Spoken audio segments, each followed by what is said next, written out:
মানে রাস্তা দিয়ে যাচ্ছিলাম আমি আর আম্মু। আমাদের গ্রামের ভিতরে তখন আর কি রাস্তা, এখন তো রাস্তাঘাট সবকিছু পাকা হয়ে গেছে, আগে এরকম পাকাও ছিল না। আরো মানুষ ছিল, বাট ওরা বাইক থেকে যখন অ্যাসিডটা মারে। এই ভিডিওটি মানুষকে কোনোভাবেই খারাপ পথে নেবার উদ্দেশ্যে তৈরি করা হয়নি, বরং যারা ভুল পথে পা বাড়িয়েছে তাদের সৎ পথে ফিরে আসার জন্যই এই প্রচেষ্টা। মানুষের মুখোশ পরে থাকা সেই নরপিশাচদের সত্যরূপ তুলে ধরাই আমাদের লক্ষ্য, যারা মানুষের জীবন নীরবে ধ্বংস করে দেয়। এই সত্য কাহিনী শোনার মাধ্যমে যেন কেউ অসৎ পথ ত্যাগ করে আর বিবেকের ডাকে সাড়া দিয়ে সৎ ও ন্যায়ের পথে ফিরে আসে। মানুষের বিবেকবোধ জাগ্রত করতেই এই ভিডিওটি আপনাদের সামনে তুলে ধরা হলো। সিও স্যার থেকে শুরু করে চেয়ারম্যান স্যার যারা ছিল, তারা আসলে ভালো ছিল না মানুষগুলো। তারা আমাকে প্রপোজাল করতো যে তোর ব্যাংক অ্যাকাউন্ট নাই। স্টোরিটা বলেন আমাকে, কি হয়েছে? উনি আমাকে একদিন বলে অফিসে যাইতে, মানে ওই দিন আমাদের অফ ডে ছিল। প্রায় 1 মাসের বেশি কারোর সাথে কথা বলতে পারতাম না। আমারই বান্ধবী, খুব ক্লোজ ফ্রেন্ড, ও মডেলিং করে অনেক। তো মডেলিং করে, ও আমাকে একদিন বলে যে তুমি তো আমার, ওর থেকে নাকি আমি সুন্দর, সবাই বলে, আমি জানি না। ও বলে যে তুমি কিন্তু করতে পারো কাজ। তো আমাকে কাজ করার কথা বলেও বলে যে তুমি যে কাজ করবা তোমাকে কিন্তু অনেক ওপেন হইতে হবে। কিন্তু উনি আমাকে বলে যে তোমাকে আমার খুব পছন্দ হয়েছে, তুমি মিডিয়াতে কাজ না করলেও তোমার মান্থলি একটা ইনকামের ব্যবস্থা করে দিব, তুমি আমার সাথে একটা ফ্রেন্ড হও, আমার একটা ফ্রেন্ড দরকার খুব, আমার হচ্ছে অনেক লোনলি লাইফ। আমার মাঝে মাঝে ইচ্ছা করে আমি ফ্যানের সাথে ঝুলে যাই, ফ্যানের সাথে ঝুলে যাওয়াটাই বেশি ইচ্ছা করে মাঝে মাঝেই। আসসালামু আলাইকুম প্রিয় দর্শক এবং শ্রোতা, আল্লাহ সর্বাবস্থায় আপনাদের মঙ্গল করুক সেই শুভকামনা জানিয়ে শুরু এপিসোড। নামটা একটু বলতে হবে জি? আমার নাম তান্নি প্রিয়া পিউ। পিউয়ের বয়স কত? আমার বয়স 23 বছর। আর প্রিয় দর্শক, তো পিউ আমি কথা বাড়াচ্ছি না, একেবারে যেখান থেকে বলতে ইচ্ছে করে, যেভাবে বলতে ইচ্ছে করে, ইটস ইওর ফ্লোর। প্রথমত আমি ঢাকাতে জন্মগ্রহণ করি। দেন আমি যখন ক্লাস 4-এ পড়ি তখন আমাদের মানে গ্রামের বাড়িতে, আমার বাবা ওখানে আমাদের গ্রামে একটা বাড়ি করে, কারণ আমার দাদি অনেক বয়স্ক, তো তাকে তো দেখাশোনার জন্য তো একজন দরকার। গ্রামের বাড়ি কোথায় ছিল? কুষ্টিয়াতে। কুষ্টিয়াতে, ওকে। তো তখন আমরা গ্রামের বাড়িতে চলে যাই, গিয়ে ওখানে ক্লাস 5-এ অ্যাডমিট হই। 5, 6, 7 খুব ভালো ছিল। বাবা কি করতেন? বাবা গাড়ির ব্যবসা করে। গাড়ির ব্যবসা বলতে কি রেন্টে কারের ব্যবসা নাকি গাড়ি কিনে? না, রেন্টে কারের ব্যবসা। রেন্টে কার ব্যবসা করেন। মানে আমাদের গ্রামের ওই এলাকাটা হয় কি যে 12-13 বছর হলে মেয়েদের বিয়ে হয়ে যায়, ওরকম ভাবে আমারও বিয়ের প্রস্তাব আসতে শুরু করে। আপনি কি বড় ছিলেন আপনার পরিবারের মধ্যে? হ্যাঁ, আমি আর আমার একটা ছোট ভাই, আমার 1 বছরের ছোট। জি। মা আর বাবা। তো সেখান থেকে বাবা বললো যে না, এখন তো বিয়ে দিব না, বিয়ে দিলেও মোটামুটি ইন্টার পাস করুক তারপরে বিয়ে দিব। তো আমি স্কুলে যাইতে পারতাম না, যাদেরকে রিজেক্ট করা হয় ওরা আর কি আমাকে খুব টার্গেট করে যে কেন দিবে না বিয়ে। ছেলেটা এসে বলতো ওকে আমি খুব পছন্দ করি, ওকে বিয়ে করতে চাই, মানে বিয়ে করবো, আমার বউ, এরকম কথাও হইতো। তো আমাকে নিয়ে সবাই হাসাহাসি করতো ক্লাসের মধ্যে সবাই, আমার যারা ফ্রেন্ডরা ছিল। আমি যখন স্কুলে যেতাম তখন আমাকে ফলো করতো, প্রভাবশালী ছিল। আমি ভয় পেতাম খুব, আমি ছেলেদেরকে দেখতেই পারতাম না, একদমই অসহ্য লাগতো, আমি পছন্দ করতাম না। দেখা গেল আমার যারা বড় বোনরা ছিল ওরা কিন্তু প্রেম করতো, সবাই ফোনে কথা বলতো, আমি আমার মার সাথে চিল্লাচিল্লি করতাম যে এরা এত কথা বলে কেন, কি কথা বলে, ঠিক আছে, এরকম ছিলাম আমি। মানে এরকম অনেকদিন চলতে থাকে, ক্লাস 8-এ উঠে যাই তখন এরকমই চলতে থাকে। তো যখন দেখা গেল যে না, অতিরিক্ত হয়ে যাচ্ছে বিষয়টা, তখন মানে ওরা আবার যখন ক্লাস 8-এ উঠে আবারও বিয়ের জন্য। ওরা বলতে কি অনেকগুলো ছিল নাকি কোন একজন, কোন একটা বিশেষ ফ্যামিলি? বা ওরা বলতে ওই ছেলের সাথে আরো কয়েকজন ছেলে ছিল, মানে থাকে না যে একটা ফ্রেন্ডের সাথে তো আরো অনেক ফ্রেন্ড থাকে। চিনতেন আপনি ওদেরকে? চিনতেন আপনি? হ্যাঁ, সবাইকে চিনি। ফ্যামিলিগতভাবে ওদেরকে জানতেন? হ্যাঁ হ্যাঁ, ওদের ফ্যামিলিতে কমপ্লেইন্ট পাঠালেই তো হতো। হ্যাঁ, ফ্যামিলিকেও কমপ্লেন পাঠানো হয়েছে, এমনকি যে চেয়ারম্যান মেম্বার থাকে, গ্রামের বোর্ড হয়, বোর্ড সালিশ যেটা বলে, ওইটাও হয়েছে। ওইটা হওয়ার পরেই ওরা বেশি আরো ইয়া হয়েছে। বোর্ড সালিশ হলো কেন? কি ঘটনার কারণে হলো? এই যে আমাকে অনেক বেশি ডিস্টার্ব করতেছে, বলতেছে যে উঠাই নিয়ে যাবে, এরকমও হয় যে গাড়ি নিয়ে আসে, আমি গাড়ি দেখলে ভয় পাই, চিল্লানি দিতাম এরকম রাস্তার মধ্যে, তখন মানুষজন আসতো, তখন ওরা আবার চলে যেত। বাবা তখন কোথায়? বাবা ঢাকাতে থাকতো। আচ্ছা। বাবা যেত 2 মাস 3 মাস পর পর যেত। আপনাদের ওখানে অভিভাবক বলতে কে ছিল? আমার মা ছিল না ওখানে, আসলে আমার অভিভাবক বলতে কেউ ছিল না, সবাই ঢাকাতে থাকে। সালিশের সিদ্ধান্ত কি হলো? সালিশের সিদ্ধান্ত হলো যে হ্যাঁ তোমার সাথে বিয়ে দেওয়া হবে, ও একটু বড় হোক, ও তো ছোট, ওর বাবা মাও দিবে, এরকম ভাবে মা মা বাবা দুজনই ডিসাইড করলো যে ঠিক আছে দিব, মানে এখন ওদেরকে তো থামাইতে হবে, ঠিক আছে, সেজন্য বলা হলো যে ঠিক আছে তোমাকে দেয়া হবে, ও ইন্টারটা অন্তত পাশ করুক। কিন্তু ওটা হওয়ার পরে ও আরো বেশি রেগে গেল, মনে হলো যে আজকেই তুলে নিয়ে একটা বয়সের ডিফারেন্স কত ছিল ছেলের সঙ্গে আপনার? 5 বছর। ও কি পড়তো তখন? আমি যখন 7 মনে হয় ইন্টার ফার্স্ট ইয়ার কি সেকেন্ড ইয়ার এরকম পড়তো, বলতো তুমিও তো ছোট, হুম এরকম বোঝানো হয়েছিল বোর্ডে যে ও বড় হোক তুমিও বড় হও। তারপরে ফ্যামিলি মানে মা বাবাও চাইতো যে না, ওরাও সাপোর্ট দিতে হয়তো, না হলে এত সাহস কেন, কোথায় পাবে। তারপরে এরকম হওয়ার পরে আমাকে তখন আর একা স্কুলে ছাড়তো না, আমি আমার বান্ধবীরা ছিল মানে এলাকার যারা ছিল ওদের সাথে স্কুলে যেতাম। হুম তারপরে কি করলো, আমার মা আমার সাথে যাওয়া আসা করতো। তো স্কুলটাও ছিল প্রায় 2 মাইল দূরে ছিল আর কি আমাদের বাসা হুম। থেকে। ও আর ওর বন্ধুরা মিলে ডিসাইড করলো যে আমাকে অ্যাসিড মারবে, বিয়ে যখন দিবেই না, আমি তখন ক্লাস 8 উঠে গেছি, হুম অ্যাসিড মেরে আমাকে মানে শেষ করে দিবে একদম। ফ্রেন্ডরা ছিল, ওরা আমাকে বলতো, স্কুলে যখন যেতাম তখন ওরা বলতো যে পিউ তুই একটু কেয়ারফুলি রাস্তায় দিয়ে চলাফেরা করিস, ওরা কিন্তু এমনিতে ভালো না।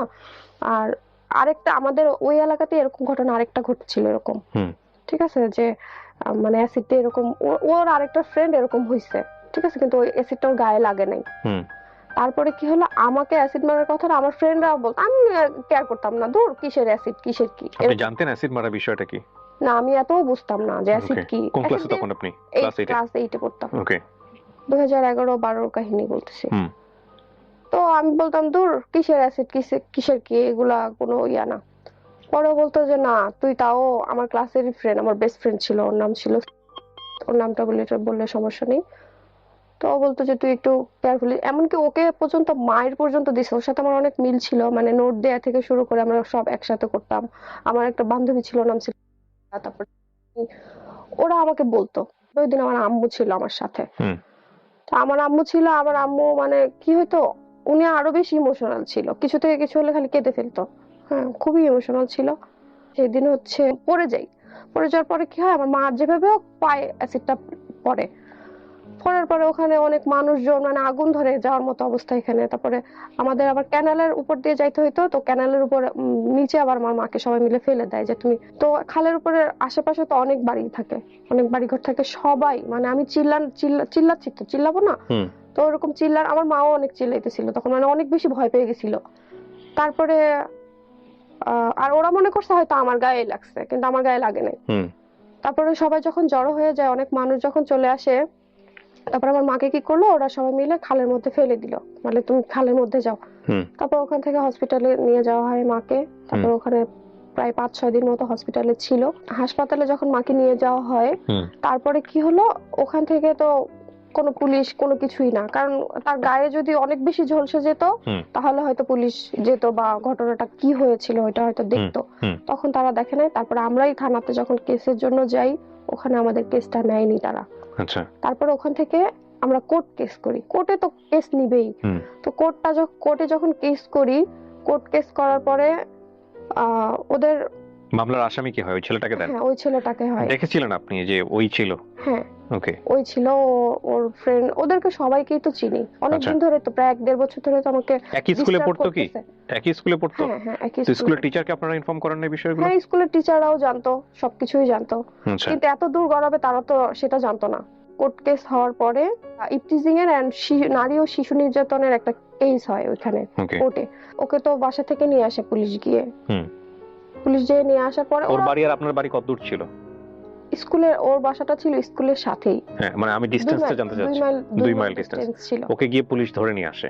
হুম। আচ্ছা তারপরে পুলিশ যখন ধরে নিয়ে আসে তখন, আর ও তো সবাইকে বলতো যে ও আমার বউ, এরকম ভাবেই বলতো। হুম ও যখন কোর্টে ছিল সরি থানাতে ছিল, মানে জেলে যেটা বলে, তখনও আমার স্কুলে যখন আমি যাইতাম আমাকে নিয়ে সবাই খুব হাসাহাসি করতো, মানে ওই তখন থেকে আমার ডিপ্রেশনটা শুরু হয়। 1 মাস মতো মনে হয় ছিল, যাই হোক মোটামুটি জেলে। তারপরে তো ওই যে ওর বাবা তো প্রভাবশালী, যাই হোক নিয়ে আসে বের করে, আরো মানে তখন তুলে নিয়ে যাবে, আরো ক্রেজি হয়ে যায়। হ্যাঁ আরো ক্রেজি হয়ে যায়, তুলেই নিয়ে যাবে। জেল তো খেটেছি, সুতরাং আর কি জীবন আর কিছুই না, যা আছে দেখে সারবো। তখন এই ঝামেলা হতে হতে আমি ক্লাস 9-এ উঠে গেলাম। হুম 9-এ উঠে যাওয়ার পরে আমার বাবা বললো যে না বাবা, তোমাকে আর আমি গ্রামে রাখতে পারবো না, যেভাবে হোক তোমাকে ঢাকায় নিয়ে আসবো। তখন আমার মা সহ, আমি সহ, আমার ছোট ভাই সহ আবার ঢাকাতে মানে ঢাকা চলে back। আসি। হুম হ্যাঁ ঢাকাতে আসার পরে আর ওরা ঢাকাতেও আসার করছে অনেক বেশি, বাট ওটা ওরা অ্যাড্রেসটা জানতো না। ক্লাস 9-এ আবার অ্যাডমিট করে দেয় বাবা। ওকে মোটামুটি সুন্দরভাবে চলছিল সবকিছু। হুম ক্লাস 10-এ যখন উঠি তখন আমার মায়ের একটা কিডনি ফেইলিওর আসে, মানে মা অনেকদিন ধরে অসুস্থ। জি মায়ের একটা কিডনি ফেইলিওর আসে, একটাতে পাথর, তো ডক্টর বললো যে একটা কিডনি ফেলিওর হলে মানুষ বাঁচে, কিছু হয় না, বাট ওনার যে আরেকটা কিডনিতে স্টোন আছে ওইটা অপারেশন করতে হবে। তো বাবা না আসলে বুঝে নাই, যদি ওনাকে ইন্ডিয়ায় নিয়ে চলে যেত তাহলে হয়তো একটা কিছু ভালো হইতো, আমরা হুম। হয়তো ভালো কোনো রেজাল্ট পেতাম। তো তখন কি হলো, ও পিত্তিতেও আবার পাথর ছিল। হুম। তো আমার মার কথা হচ্ছে যে অপারেশন যখন করবই তখন দুটো একবারেই করে ফেলি। তখন ডক্টর বললো যে হ্যাঁ, কিডনিটা হচ্ছে কেটে করতে হবে, আর হ- মানে পিত্তিটা হচ্ছে ফুটো করে যেটা বলে ওটা করে করতে হবে। হুম। আমার বাবা একদমই রাজি না, তার অপারেশন করাবে না। অপারেশন করাবে না কারণ বাবা অনেক ভয় পায়, ঠিক আছে। তো আমার মা খুব জেদ ধরলো যে না, আমার অপারেশন করাতেই হবে। হুম। মানে ওনার তো অনেক অসহ্য, মানে ওনার যন্ত্রণাটা তো আমরা বুঝতেছি না, উনি অনেক অনেক অনেক দিন সাফার করছে, অনেক দিন কষ্ট করছে। হুম। অপারেশনটা হয়, জি। অপারেশনটা হওয়ার পরে সব ভালো, সবকিছু বাসায়ও নিয়ে আসা হয় তাকে। তারপর থেকেই সে কিছু খেতে পারে না, তার অনেক অসুবিধা, পেটটা ফুলে গেল হঠাৎ করে। হুম। ফুলে যাওয়ার পরে যে ডাক্তার অপারেশন করে সে রেফার করলো ঢাকা মেডিকেল নিয়ে যেতে হবে। ঢাকা মেডিকেল নিয়ে যাওয়ার পর সাথে সাথে তার আইসিইউতে অ্যাডমিট করে নেয়। কিছুই বললো না, প্রায় অপারেশনের প্রায় 1 মাস পরে আমার মা মারা গেল। ও, অপারেশনের 1 মাস পরে মা মারা গেল। আপনি তখন ক্লাস 9-এ? হ্যাঁ, আমি তখন ক্লাস 9-এ। মা মারা যাওয়ার পরে পরে থেকে আরো বেশি মানে বাবা বললো যে ঠিক আছে বাবা, তাহলে এখন কি হবে, তোমাকে কে দেখবে, বা মানে থাকে না এখনকার বাচ্চারা কি হয় অনেক বেশি অ্যাডভান্স বা অনেক বোঝে। আমি এক গ্লাস কখনো পানি ঢেলেও কখনো আমি খাইনি। তো দেখা গেল যে আমার অনেক কষ্ট হইতো, আমাদের সংসারটা কে দেখবে তখন সেই মুহূর্তে, মা নেই। আর মাকে নিয়ে 1 মাস অনেক কষ্ট করছি ঢাকা মেডিকেলে। মানে এমন হয়েছে বারান্দাতে শুয়ে থাকতে হয়েছে। ঢাকা মেডিকেলের অবস্থা হয়তো ভাই হুম। আপনি জানেন।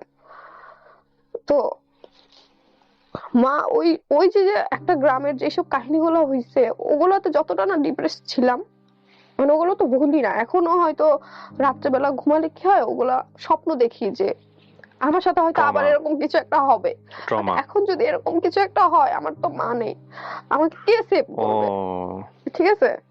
তো মা যখন মারা যায় প্রায় 1 মাসের বেশি কারোর সাথে কথা বলতে পারতাম না। আপনাকে আমি যেটা বলছিলাম ভাই, আমি খুব ভুলে যাই সবকিছু। তো হলো কি যে মা যখন মারা গেল ওইটা আরোই নিতে পারি নাই। তো ঢাকা মেডিকেল থেকে তো আমাদের গ্রামের বাড়িতে তাকে নিয়ে যেতে হবে। আবার আরেকটা স্বপ্ন দেখি প্রতিদিন রাতে, এখনো দেখি, মানে মাথা থেকে যাই না, যে মাকে যেদিন নিয়ে গেলাম ঢাকা মেডিকেল থেকে গ্রামের বাড়িতে, যে অ্যাম্বুলেন্স তো অনেক জোরে স্পিডে চলে।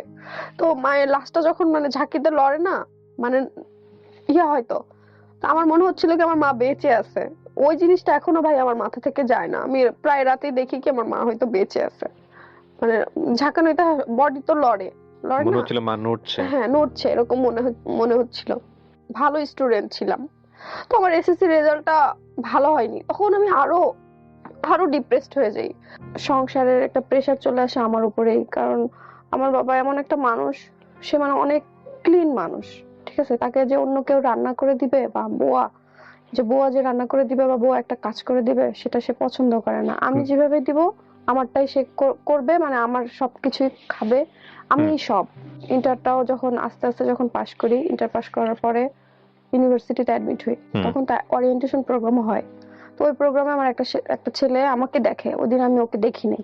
তারপরে 1 মাস 2 মাস, মানে ফার্স্ট সেমিস্টারে ওকে আমি মানে তেমন চিনতাম না, সেকেন্ড সেমিস্টার থেকে ওর সাথে আমার অনেক ভালো একটা ফ্রেন্ডশিপ হয়। বিবিএ তে আমি অ্যাকাউন্টিং এ ছিলাম। ওকে। তো ওর সাথে আমার ফ্রেন্ডশিপ হয়, যে দেখা গেল একসাথে স্টাডি করতেছি, লাইব্রেরিতে বসতেছি, হুম। এরকম হুম। মানে নর্মাল একটা ফ্রেন্ডশিপ, যেমন বেস্ট ফ্রেন্ড যেমন ও আমার এরকম একটা ফ্রেন্ড হয়। তো ফ্রেন্ড হতে হতে একটা সময় আমরা একসাথে ঘুরতে যেতাম, একসাথে কফি শপে বসতাম, কফি খেতাম, আড্ডা দিতাম, লাইব্রেরিতে বসতাম, একসাথে স্টাডি করতাম, সব ঠিক ছিল। একসাথে লাইব্রেরিতে স্টাডি করতেছি, এক হুম। সময় ও আমাকে বললো যে ও আমাকে অনেক পছন্দ করে, আমিও ওকে অনেক পছন্দ করতাম। প্রপোজ করার পরে আমি এটা একসেপ্ট করি। তারপরে দেখা গেল ওর বার্থডেতে আমি ওকে অনেক সারপ্রাইজ করতাম, ও আমার বার্থডেতে অনেক সারপ্রাইজ করতো। আমার অনেক ওকে অনেক বিশ্বাস করতাম যে না, ও আমাকে অনেক ভালোবাসে, হয়তো আমি ওর সাথেই ভালো থাকবো। আর ও এমনিতে অনেক অনেক ভালো ছিল, মানে আমাদের ফ্রেন্ডদের মধ্যে সবাই ওকে খুব পছন্দ করতো, আমাকেও অনেক পছন্দ করতো, মানে আমরা যে কাপল ছিল আমাদের সবাই খুব পছন্দ করতো যে না তোমাদের খুব সুন্দর লাগে, সুন্দর মানায়। আবার অনেকে ছিল যারা ইউনিভার্সিটিতে অনেকে আমাকে পছন্দ করতো, অনেকে আবার অপছন্দ করতো, বিষয়টা দেখতে পারতো না, বলতো যে কি একটা রিলেশনশিপ করছো, তোমার সাথে যায় না, মানায় না, এমনও শুনতে হয়েছে। তো যখন আমার এরকম অনেক বিয়ের প্রপোজাল আসে, আমি ওকে বলি, ও এমনও হয় কান্না করে, অনেক কান্না করে যে না তুমি বিয়ে করো না, বিয়েটা কমপ্লিট হোক, আমরা বিয়ে করব।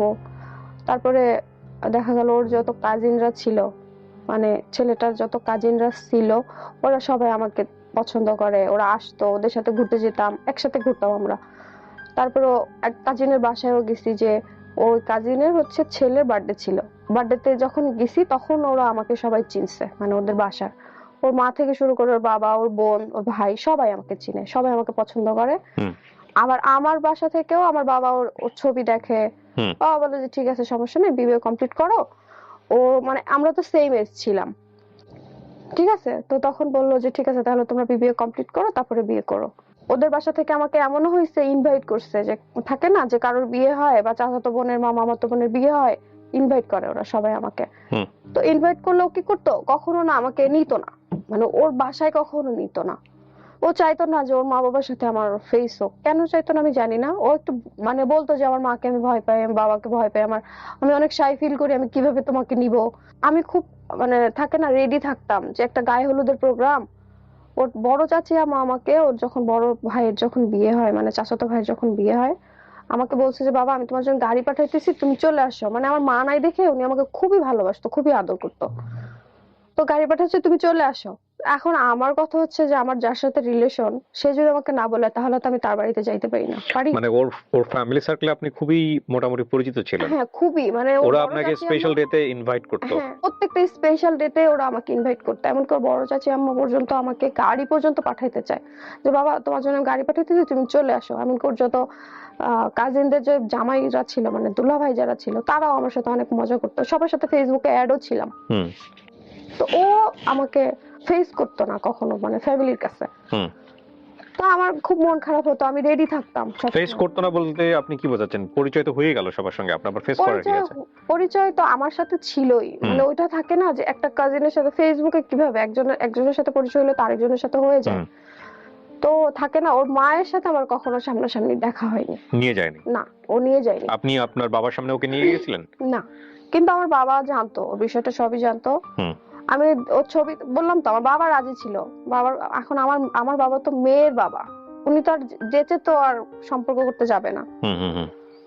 তো যখন আমি বিবিএটা কমপ্লিট করি, তখন আপনি বলছিলেন যে গায়ে হলুদের প্রোগ্রাম বা রেডি থাকতেন, ও কি করতো? আচ্ছা, আমি গায়ে হলুদের প্রোগ্রাম, আমি ওকে ফোন দিয়ে বলছি যে আমার তো বড় চাচি আমার ফোন করতেছে, আমি কিন্তু রেডি, তুমি বললে আমি রেডি হয়ে যাব। ও বলতেছে আমি তো, ও সেদিন ওর বাড়িতে ছিল না, বলতেছে আমি তো নিজেই তো আমার বাড়িতে এখন আসি নাই, কি পরিস্থিতিতে আছে আমার বাড়ির, কি অবস্থা, কি না কি আমি তো নিজেই জানি না, তুমি কেন যাবা, তোমার যাইতে হবে না। তো ওই দিন আমার অনেক মন খারাপ হয় যে সবাই এত করে বলতেছে, আমাকে ও না করলো। তারপর আবার আমাকে যখন ফোন করে, আমি বললাম ও তো আমাকে না করছে, আমি কিভাবে যাই। পরে আর শেষ ওইটা। তারপরে যখন বিবিএটা যখন আমি কমপ্লিট করলাম, তখন আমার বিয়ের জন্য খুব, মানে একজন আর্মির অফিসার পর্যন্ত আমার বিয়ের ইয়া করছে। তো বাবা বললো যে না বাবা তুমি দেখো, ওকে বলে দেখো, যদি বিয়েটা করে, যদি হয় তাহলে ওর বাসা থেকে বিয়ের প্রস্তাব দিতে বলো, এভাবে আর তোমাকে আমি রাখতে পারবো না, কারণ বিবিএ কমপ্লিট করে ফেলছি। এখন আমার বাবা আমার জন্য বিয়ে করতে পারতেছে না, 8টা বছর হয়ে গেছে আমার বাবা আমার জন্য বিয়ে করে নাই, শুধুমাত্র কি যে তোমার বিয়ে আগে হোক তারপরে আমি বিয়ে করব। তারপরে যখন ওকে যখন জানানো হয় যে আমাদের এরকম এরকম বিয়ের প্রপোজাল আসতেছে, তুমি বাসায় জানাও, বা তুমি যদি তোমার মাকে দিয়েও কথা বলাইতে না পারো, তোমার তো একজন মামা আছে, মানে মামা হচ্ছে ওর ওর এজেরই, হচ্ছে অনেক ফ্রেন্ডলি, তার সাথে আমার অনেকবার কথা হয়েছে, অনেক ফ্রেন্ডলি, মানে আমি যে মানে ওর যে ভাইগনা বউ হব ওরকম তার মধ্যে ছিল না, অনেক মজা করতো, ফ্রেন্ডের মতো ছিল একদম। আমি মামাকে দিয়ে তুমি একটা প্রপোজাল দাও। জি। ও তখন বলে যে আচ্ছা ঠিক আছে আমি তোমাকে পরে জানাইতেছি। এর মধ্যে বাবার সাথে আমার একটা ঝামেলা হয়। ঝামেলাটা হয় আমি যখন, ভাইয়া এখানে একটু পজ করে আমি ঝামেলাটা কেন হয় এটা বলি। বিবিএটা যখন আমি কমপ্লিট করব, তার আগে কিন্তু আমাদের 3 মাসের একটা ইন্টার্নশিপ থাকে। তখন আমি যখন ইন্টার্নশিপটা আমি পাচ্ছিলাম না কিছুতেই, মানে যেখানে যাচ্ছিলাম সেখান থেকে হচ্ছিল না, হুম। যে আমাদের এখন লাগবে না বা আমাদের আছে বা আমরা এখন ইন্টার্নশিপ নিব না, এরকম। ব্যাংকে ইন্টার্নশিপ করার খুব ইচ্ছা ছিল, তো পাচ্ছিলাম না। তখন একটা কোম্পানিতে ইন্টার্নশিপ হয় আমার। হুম। ইন্টার্নশিপটা আমি সুন্দরভাবে করি, করার পরে হয় ওখানে আমার জবও হয়ে যায় হুম। ইন্টার্নশিপটা করার সময়। তো জব হওয়ার পরে হয় কি ভাইয়া, ওখানে যেই সিও স্যার থেকে শুরু করে চেয়ারম্যান স্যার যারা ছিল, তারা আসলে ভালো ছিল না মানুষগুলো। তারা আমাকে প্রপোজাল করতো যে তোর ব্যাংক অ্যাকাউন্ট নাই। স্টোরিটা বলেন আমাকে, কি হয়েছে? এটাই আপনার ফার্স্ট জব? হ্যাঁ, ইন্টার্নশিপ করলে তো অনেক কোম্পানি থেকে তো রেখে দেয়, তো আমাকে রেখে দেওয়া হয়। সিও স্যার, সিও স্যার, হ্যাঁ। CO sir, manager sir. তো সিও স্যার আমাকে হচ্ছে ফোন করে, ফোন করার পরে আমাকে বলে যে পিউ তুমি এদিন আসো, এরকম আসো। তো ওনার কথাবার্তা আমার কেন জানি, আমি তো বুঝি, ভালো লাগতো না। তা আমি অ্যাভয়েড করতাম খুব। সিও স্যারের সাথে কেন এত কথা বলবো, কাজ রিলেটেড কথা হবে, শুধু কাজ রিলেটেডই কথা বলবো। উনি আমাকে একদিন বলে অফিসে যাইতে, মানে ওই দিন আমাদের অফ ডে ছিল। অফ ডেতে অফিসে যাইতে বলে, আমি অফ ডেতে কেন অফিসে যাব? তো আমার বাবা মানে এমন একটা পার্সন, উনি হচ্ছে আমি অফিসে যাইতাম, উনি কিন্তু আমাকে অফিসে নামাই দিয়ে আসতো, আবার অফিস ছুটি হলে আবার নিয়ে আসতো। বাবা তো জেরা করতেছে যে তুমি অফ ডেতে কেন অফিসে যাবা। তো স্যার আমাকে বলতেছে তুমি অফিসে আসো, তুমি হচ্ছে 10টার মধ্যে আসবা, তোমাকে 1টার মধ্যে ছেড়ে দিব। না, কিন্তু অ্যাকাউন্টসের লোকজনের কিন্তু অনেক প্রয়োজন হয় হুম। অফিসে। না, ওই দিন আমার কোনোই কাজ ছিল না। কোনো কাজ ছিল না। না। ওকে। তো আমাকে বলতেছে তুমি 10টার মধ্যে আসো, তোমার সাথে আমার একটু পার্সোনাল কথা আছে, একটু দরকার আছে, হচ্ছে 1টার মধ্যে ছেড়ে দিব। এটা আবার কেমন, আমি তো 9টা থেকে 6টা পর্যন্ত ডিউটি করি। তো আমাকে 10টা বাজে যাইতে বলতেছে, 1টার মধ্যে আমাকে ছেড়ে দিবে। আমার ওই দিন এমনি আমি ডিপ্রেসড, অলওয়েজ আমি ভাইয়া ডিপ্রেসড থাকি। আমার একটু থেকে একটু কিছু হলে আমি খুবই খুঁতখুঁতি মানুষ, যে অনেক বেশি চিন্তা করি। তো চিন্তা করতেছি যে আমাকে কেন এরকম ভাবে বলতেছে যাওয়ার জন্য। দেন আমি আর ওই দিন অফিসে যাই না। না যাওয়ার পরে উনি দেখলাম আমাকে ব্লক করে দিছে হোয়াটসঅ্যাপ থেকে। মানে হোয়াটসঅ্যাপে আমাদের যে ছিল, কিন্তু ওনার সাথে উনি, তারপর আমাদের যে ম্যানেজার স্যার ছিল উনি, তারপর আরো কয়েকজন ছিল, তো সবার সাথে হোয়াটসঅ্যাপে কথা হতো। মানে একটা গ্রুপ ছাড়া, অফিসিয়াল তো একটা গ্রুপ থাকে, ওই গ্রুপ ছাড়াও কথা হতো। তো উনি আমাকে ব্লক করে দিছে হঠাৎ করে। তো আমি ফোন দিলাম, স্যার আপনি আমাকে কেন ব্লক করে দিছেন? পরে বললো যে তোমার একটা ব্যাংক অ্যাকাউন্ট নাই, ভাবলাম তোমাকে একটা ব্যাংক অ্যাকাউন্ট করে দিব। তোমার হচ্ছে, তোমাকে তো আমি জমিদার বানাই দিতে চাই, তুমি তো আমার কথা শোনো না। তুমি আমার কথা শোনো, দেখো আমি তোমাকে জমিদার বানাই দিই, তোমার ফ্ল্যাট কিনে দিতেছি, তোমাকে গাড়ি কিনে দিতেছি। ওই দিনের পর থেকে আমি আর একদিনও ওই অফিসে যাইনি, একদিনও যাইনি। মানে তার আগে আপনি বুঝতেন যে আসলে ইন্টেনশনটা ভালো না ওনার, যে কোনো ভাবে হোক আচার আচরণে বা ওই দিন আমি একেবারেই সারপ্রাইজড হয়েছি যে আমাকে ওই টাইমটার, মানে টাইমটার জন্য, এই টাইম আমাকে মেনশন করে দিতেছে, তুমি এই টাইমে আসবা, তোমাকে এই টাইমে ছেড়ে দিব। তখন আমার আরো বেশি ইয়া লাগতেছে ও যে রাইট রাইট রাইট। যে আমাকে কেন এই টাইমটাতে উনি আমাকে অফিসে ডাকতেছে। আর অফিসটা এমন একটা অফিস, হ্যাঁ সবাই কাজ করতেছে ঠিক আছে, কিন্তু উপরে ওনার বাসা ছিল। এই জন্য আমি একটু অফিসের ভয় পেয়ে, উপরেই বাসা, আচ্ছা। এই জন্য আমি একটু ভয় পেয়ে আর ওই দিন অফিসে যাই নাই। তারপরে যখন দেখলাম উনি আমাকে ব্লক করে দিল, তারপরে আমি আবার যখন ওনাকে কল ব্যাক করলাম, ব্যাক করার পর যখন আস্ক করলাম, উনি আমাকে এইগুলা বলতেছে যে তোমাকে তো আমি চাইছিলাম একটা ব্যাংক অ্যাকাউন্ট করে দিব, তুমি তো আমার কথা শুনতেছো না, তোমাকে তো আমি জমিদার বানাই দিতে চাই, তোমার গাড়ি লাগলে আমি দিতেছি, তোমার ফ্ল্যাট লাগলে আমি দিতেছি। তো আমি বললাম যে স্যার আপনি আমাকে যে টাইপের মেয়ে ভাবতেছেন, হয়তো আমাদের বাংলাদেশে আছে অনেকেই এরকম, কিন্তু আপনি আমাকে যেরকম ভাবে ভাবতেছেন আমি কিন্তু এরকম না, আমি, আমার দরকার নাই এরকম জবের। আমাকে একদিন আমার ম্যানেজার স্যার ফোন দেয়, ফোন দেওয়ার পরে বলতেছে কি ব্যাপার পিও তুমি অফিসে আসতেছো না? আমি কিন্তু কোনো রেজিস্ট্রেশন দেই নাই, কিছুই দেই নাই, হুট করে আমি অফিসে যাওয়া বাদ দিয়ে দিছি। তো ম্যানেজার স্যার ফোন করে বলে তোমাকে আমি এত পছন্দ করি, এত কিছু করি। আহ উনি আমাকে এমনিতে অনেক হেল্প করতো, কাজে হেল্প করতো, কিন্তু ওনার ইন্টেনশনটাও আমি বুঝতাম যে এত কেন হেল্প করবে, আরো এমপ্লয়ি তো আছে, ওদেরকে হেল্প করতেছে না, আমাকেই কেন এত হেল্প করতেছে। তো আমাকে উনি বলে যে তোমাকে তো আমি অনেক পছন্দ করতাম, তোমার কি হলো না হলো, কে কি বললো না বললো, আমাকে তো তুমি বলতে পারতা আন্দাজি। মানে উনি হয়তো ভাবছে হয়তো কিছু একটা হইতে পারে এখানে, সামথিং ইজ রং, উনি হয়তো ভাবছে। ভাবার পরে আমাকে ফোন দিয়ে বলতেছে প্রায় 4-5 দিন পরে অফিসে যাওয়া হুট করে, কারণ আমি একদিনও অফিস মিস দেই না। তো হঠাৎ করে মিস দিতেছি বা কোনো প্রবলেম হলে তো তাকে অন্তত জানাবো যে আমার এই প্রবলেমের জন্য আমি অফিসে আসতেছি না। দেন হচ্ছে এরকম অবস্থা হওয়ার পরে উনি আমাকে বলে যে তোমাকে আমি এত পছন্দ করতাম, তুমি আমাকে জানাইতে পারতাম। আমি কি, আপনাকে আমি কি জানাবো? আবার ম্যানেজার এটা বলতেছে? হ্যাঁ, আপনাকে আমি কি জানাবো, আপনি কি জানতে চান? পরে বলে তোমার কি সিও স্যারের সাথে কোনো ঝামেলা হয়েছে? না, আমার কেন ঝামেলা হবে? কয় তাহলে অফিসে আসতেছো না? মানে হয়তো ওর এরকম হয়তো আরো কাহিনী কোনো মেয়ের সাথে হয়তো হইছে, হয়তো সে জানতো, বা হুট করে অফিসে আসা, কোনো কিছু না দিয়ে, কোনো কিছু না হুম নোটিস না হুম করেই। হুম আমি বলতেছি না, আমার কারোর সাথে কিছু হয় নাই, আমার হচ্ছে ফ্যামিলি প্রবলেম, আমি জবটা করতে পারবো না, তাই আমি অফিসে আসতেছি না, আপনি আমাকে আর কখনো ফোন করেন না। তারপরেও আমাকে অসংখ্যবার সে ফোন করছে, অসংখ্যবার ডিস্টার্ব করছে। এই সিও সাহেব নাকি ম্যানেজার সাহেব? ম্যানেজার ম্যানেজার সিও তো আমাকে ব্লক ব্লক করেই দিল সাথে সাথে, হোয়াটসঅ্যাপ থেকে করার পর আমি যখন কথা শেষ করলাম উনি আমাকে ফোন থেকেও ব্লক করে দিল, মানে আমি তো ওনার প্রপোজালে রাজি না। দেন হচ্ছে ম্যানেজার আমাকে খুবই ডিস্টার্ব করছে কিছুদিন। তারপরে আমি যখন আপনি দেখলাম, কার সাথে শেয়ার করতেন এই বিষয়গুলো যখন এই যে ডিস্টার্বটা হচ্ছে?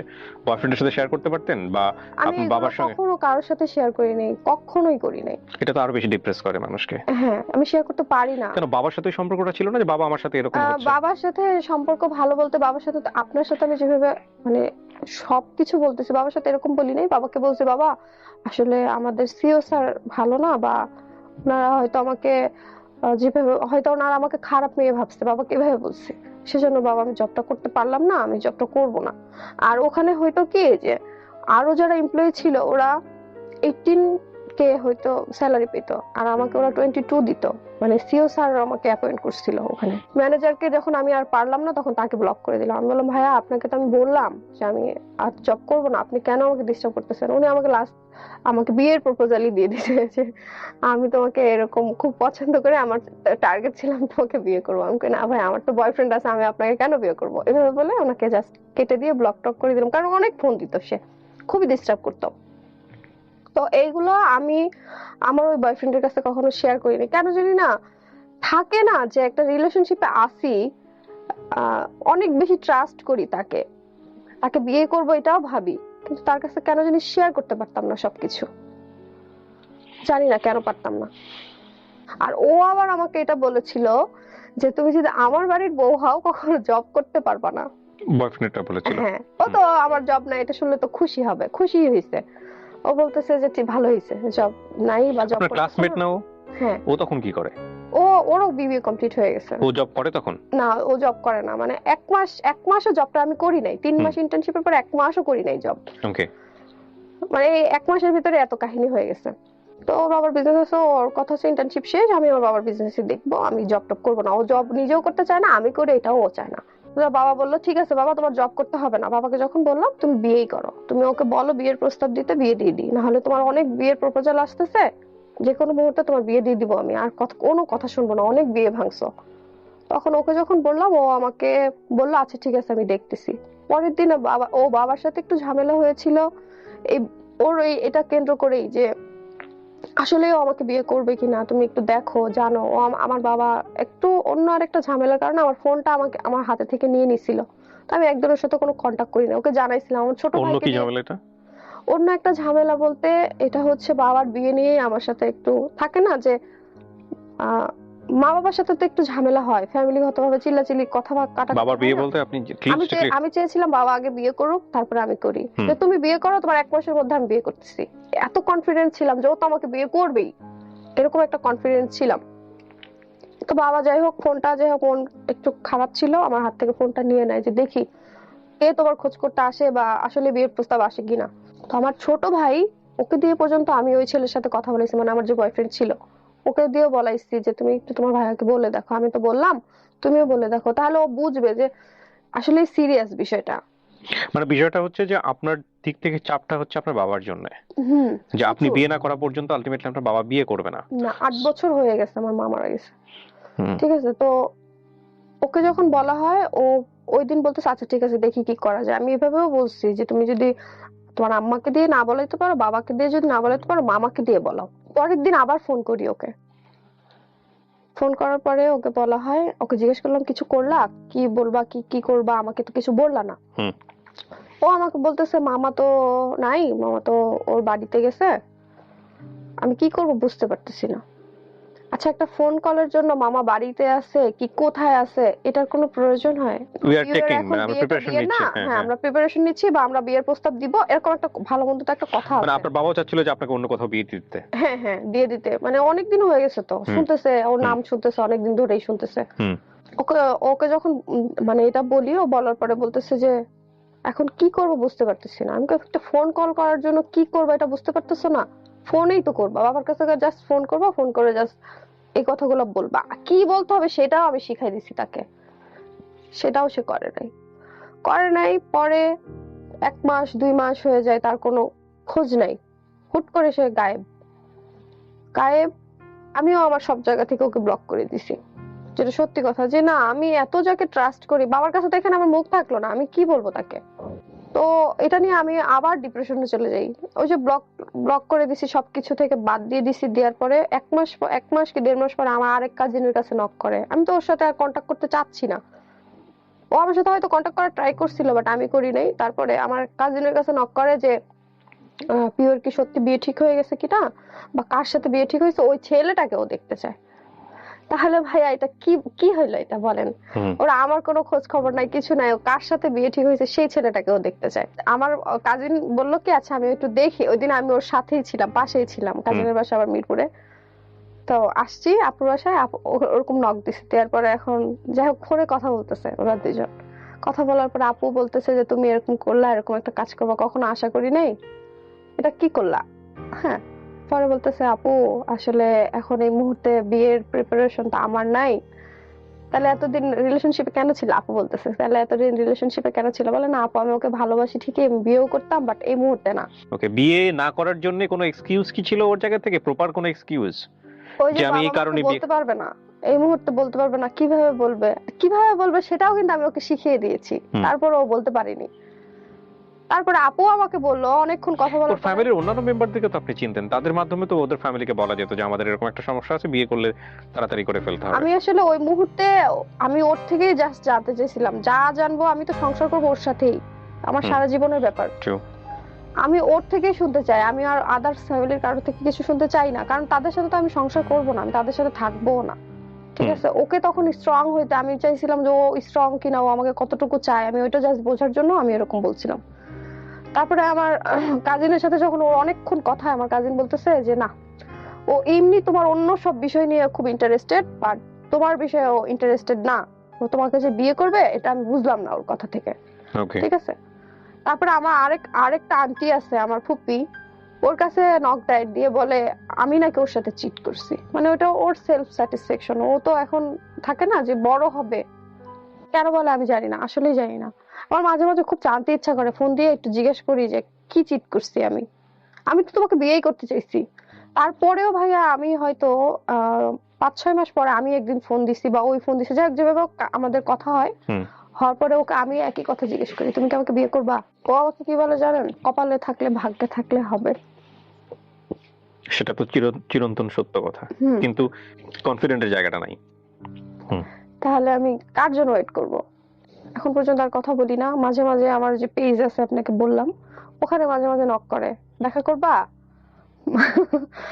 থাকে না, এরকম করে মাঝে মাঝে। এখন ওইখান থেকে ব্লক করা, বাট আমি তো ওকে দিতে পারবো না, ওরটা দেখতে পারি।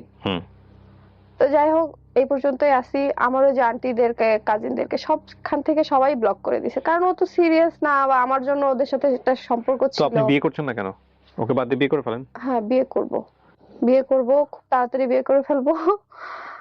আর হচ্ছে পরেও ভাইয়া আমি আরো জবে ট্রাই করি। হ্যাঁ, এখন পর্যন্ত আমি জবে ট্রাই করতেছি। আর জব হয়নি ওই যে নাকি একই রকম এক্সপেরিয়েন্স? দুর্ভাগ্যক্রমে হয় কি যে জব হয়, মানুষগুলো ভালো পাই না। আর যদি মানে হয়ই না, যদিও হয় মানুষগুলো ভালো পাই না। ভাই আমি হচ্ছে ডিপ্রেসড, আমার ব্রোকেন হার্ট ওই তখন থেকেই। মানে আমার মা মারা যাওয়ার আগে থেকে যে ওই যে একটা শুরু হয়েছে, ওইটা মানে এখন পর্যন্ত শেষ হয় নাই ভাই। আমি ওইটা নিয়েই এখন পর্যন্ত আছি। নায়িকা হওয়ার খুব ইচ্ছা ছিল, নায়িকা বলতে শর্ট ড্রেস হট ড্রেসের যে নায়িকা, ওরকম নায়িকা হওয়ার ইচ্ছা ছিল না কখনোই। যে মেহের আফরোজ শাওন, নুসরাত ইমরোজ, তিশা, যারা অ্যাক্টিং গুলো করে, যে শাড়ি পরে গ্রামের মেয়ে, মুখে কালি টালি মাখা অবস্থাতে যে শুটিং গুলো হয়, যে মুভিগুলো টেলিফিল্ম গুলো হয়, ওগুলোর খুব ইচ্ছা ছিল ওরকম অ্যাক্টিং করব। আমারই বান্ধবী, খুব ক্লোজ ফ্রেন্ড, ও মডেলিং করে অনেক। তো মডেলিং করে, ও আমাকে একদিন বলে যে তুমি তো আমার, ওর থেকে নাকি আমি সুন্দর, সবাই বলে, আমি জানি না। ও বলে যে তুমি কিন্তু করতে পারো কাজ। তো আমাকে কাজ করার কথা বলেও বলে যে তুমি যে কাজ করবা তোমাকে কিন্তু অনেক ওপেন হইতে হবে।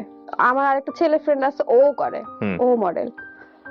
ও আমাকে না করতো যে না আপনিও তুমি এইগুলা এইসব ভূত তোমার মাথায় নেওয়ার দরকার নাই, তুমি এমনি ঠিক আছো, এমনি থাকো। হুম। ও আমার বান্ধবীটা আমাকে খুবই ফোর্স করে যে না তুমি করো, তুমি অনেক ভালো করতে পারবা, এই সেই হ্যান ত্যান। তা আমারও একটা সময় থাকে না যে আহ কথায় কথায় একটা কথা যদি আমি আপনাকে 100 বার বলি, তাহলে আপনার কিন্তু একবার হলেও ইচ্ছা হবে যে আপনার Interest grow নিজের করবে। মধ্যেও কিন্তু এটা ছিল যে না আপনি একটা সময় নায়িকা হবেন। হুম। আমি যখন বললাম যে আচ্ছা ঠিক আছে আমি করবো, তখন ও আমাকে বলে যে পিও মিডিয়ার কাজ মানে কিন্তু অনেক ওপেন হইতে হয়। আমি ওপেন মানে কি? ওপেন হওয়া মানে তো হচ্ছে শর্ট ড্রেস, হট ড্রেস, এগুলো পারবো না। এত শর্ট ড্রেস হট ড্রেস পরতে পারবো না। আমার কাছে অ্যাক্টিং মানে হচ্ছে শাড়ি, মুখে কালি, থাকে না আগেকার দিনে যে টেলিফিল্ম গুলো হতো ওরকম। কে দিবে তোমাকে ওরকম কাজ? ওরকম কাজ না, তোমাকে আগে মডেলিং এ যাইতে হইলে আগে তোমাকে শর্ট ড্রেস হট ড্রেস পরতে হবে, না হলে নায়িকা হতে পারবা না।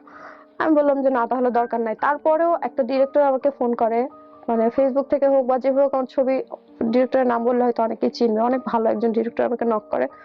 নক করার পরে উনি আমাকে একদিন তার অফিসে ডাকে, যাওয়ার কথা বলে।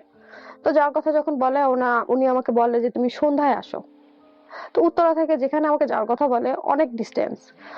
তো আমি যাব কিভাবে? যাই হোক, বাবা বাবা বাবা তো কখনোই সাপোর্ট করবে না, এই বিষয়টা অন্তত সাপোর্ট করবে না। তো বাবাকে বলার সাহসও পাচ্ছি না যে এই কথাগুলো বাবাকে বলবো। তারপরে এটা বলি নাই কখনো, এখন পর্যন্ত হয়তো এই শোটা দেখার মাধ্যমে হয়তো বাবা জানবে যে আমার নায়িকা হওয়ার ইচ্ছা ছিল। তার আগে এইটা আমি আসলে শেয়ার করিনি কখনো হুম। তার কাছে। তখন আমি আমার ওই যে ছেলে ফ্রেন্ড, ওকেও জানাই, ওকেও জানাই। তো আমার বান্ধবীটা তো অনেক খুশি যে ঠিক আছে চলো যাই, বা আমি যাব তোমার সাথে। তো আমার ফ্রেন্ডকে যখন আমি জানাই, ও আমাকে বললো যে পিও তুমি সন্ধ্যায় কেন যাবা? তুমি বলো দুপুরের পরে বা বিকেলে, এই টাইমটাতে যাও। সন্ধ্যায় তুমি কখনো কোথাও যাও না। আর এত দূর তুমি উত্তরা থেকে এত দূরে যাবা, আবার উত্তরা ব্যাক করবা, তুমি রাত 2টা 3টা বেজে যাবে, তুমি বাসায় ঢুকতে পারবে না। ওই দিন আর আমি যাইনি। তো যাই হোক, ডিরেক্টরের সাথে আমার ফেসবুকে মেসেঞ্জারে অনেকদিন কথাবার্তা হয়, হওয়ার পরে দেখলাম যে না উনি আমাকে আসলেই হট ড্রেস, তারপরে শর্ট ড্রেস, এই টাইপের কি টাইপের ড্রেস পরতে হবে ওইসব ছবি পর্যন্ত উনি আমাকে পাঠায়, এই টাইপের মডেলিং করতে হবে। পরে দেখলাম না আমার পক্ষে এগুলো আসলেই পসিবল না।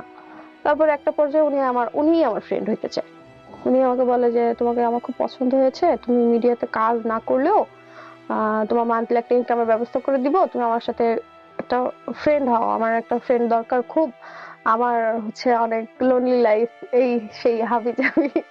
হুম। দেখেন ভাইয়া, মানে আমার কথা হচ্ছে ভাইয়া, আমি আমি জানি না, আমার লাকটাই মনে হয় এরকম।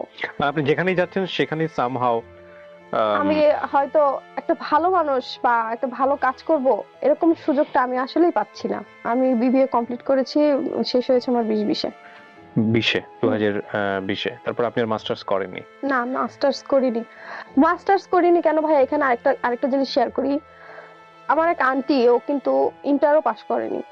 ও কিন্তু 16,000 টাকা স্যালারিতে জব করে, কিছুই জানে না, কিছুই মানে। তাও ও হচ্ছে 2011, না 2005-এ সম্ভবত ওর এসএসসি। তাহলে ও যদি 16-17 হাজার টাকা স্যালারি, ওর নাকি ওভারটাইম দিয়ে 20,000 টাকা নাকি ও ইনকাম করে মান্থলি। ও যদি এত কম পড়াশোনা নিয়ে যদি এত টাকা স্যালারি, মানে জব, ওইটা আমার আরেকটা ডিপ্রেশন আমার, যে ও এত কম পড়াশোনা করে এত ভালো একটা জব করতে পারতেছে, সেখানে আমি বিবিএ কমপ্লিট করে একটা 15,000 টাকা স্যালারির জবও পাচ্ছি না। আর যদিও পাচ্ছি, আমার মানুষগুলো, আশেপাশের মানুষগুলো আমার ভালো হচ্ছে না, পাচ্ছি না আমি জব করতে আমি, থাকে না যে আমি কমফোর্ট না, আনইজি ফিল হচ্ছে আমার জব করতে এই যে গিয়ে। এত ফ্রাস্ট্রেশন, এত কিছু নেগেটিভ সারাউন্ডিং, আমার মাঝে মাঝে ইচ্ছা করে আমি ফ্যানের সাথে ঝুলে যাই। ফ্যানের সাথে ঝুলে যাওয়াটাই বেশি ইচ্ছা করে মাঝে মাঝেই, হুট করেই কিছু থেকে কিছু হয়। আবার বাবা মাঝে মাঝে হঠাৎ করে সেদিন বলতেছে আমার মধ্যে আসলেই কোনো গুণ নেই, বাবা বলে। তারপরে মাঝে মাঝে ব্লেম দেয় আমার মার মৃত্যুর জন্য নাকি আমি দায়ী। তো কেন ভাইয়া আমি, কেন ব্লেম দেয়? ব্লেম দেয় ওই যে আগে পর্যন্ত হয়তো আমার আমার এই সমস্ত কাহিনীর জন্য ওর বাবা তো সবটা ওখানে ছিল না। হয়তো মাঝে মাঝে হয়তো ভাবে ওই ছেলের সাথে হয়তো আমার রিলেশন ছিল, বাট ভাইয়া আমার আসলে কোনো রিলেশনশিপ ছিল না। আমি তাকে দেখতেই পারতাম না, পছন্দই করতাম না। আমার যদি রিলেশনশিপই থাকতো, বিয়েই তো করে ফেলতাম। আমি তো একাই একাই থাকি আমার রুমে, তখন মাঝে মাঝে আমি দাঁড়াইও, একা একাই দাঁড়াই। দাঁড়াই ফ্যানের সাথে, একদিন ওড়নাও নিছি, নিয়ে মনে হচ্ছে যে না একটু দেখি না আসলে এই মানুষ এভাবে মারা যেতে পারে কিনা বা মরে কিনা। তারপরে আবার ভয় পাই, সত্যি ভয় পেয়ে আবার নেমে আবার শুয়ে পড়ি। আজকের এই গল্পটা আমি যখন শুনছিলাম তখন আমার কাছে মনে হচ্ছিল যে এটার এন্ডিংটা কি হবে, এটার ফিনিশিং লাইনটা হচ্ছে এটা, একটা হচ্ছে, আমরা সবসময় ছোটবেলাতে একটা কথা বলেছি, সেটা হচ্ছে prevention is better than cure. এটা ডাক্তাররা বলেন, প্রতিরোধ প্রতিকারের চেয়ে উত্তম। এই যে আমাদের সোশ্যাল মিডিয়াতে এত এত সুইসাইডের ঘটনা আসে, কিংবা আমি যে লাইফ স্টোরিগুলো আপনাদের এখানে পোর্ট্রে করি, যারা সুইসাইড থেকে ফিরে এসে নিজের জীবনকে অনেক সুন্দর করে, আহ, এই যে ঘটনাগুলো আসে, সেগুলো শুধুমাত্র খুব চুম্বক লাইনে, টুইস্টিং কিছু লাইনে গণমাধ্যমে আসে। আমরা পিছনের ব্যাকগ্রাউন্ডে যাই না।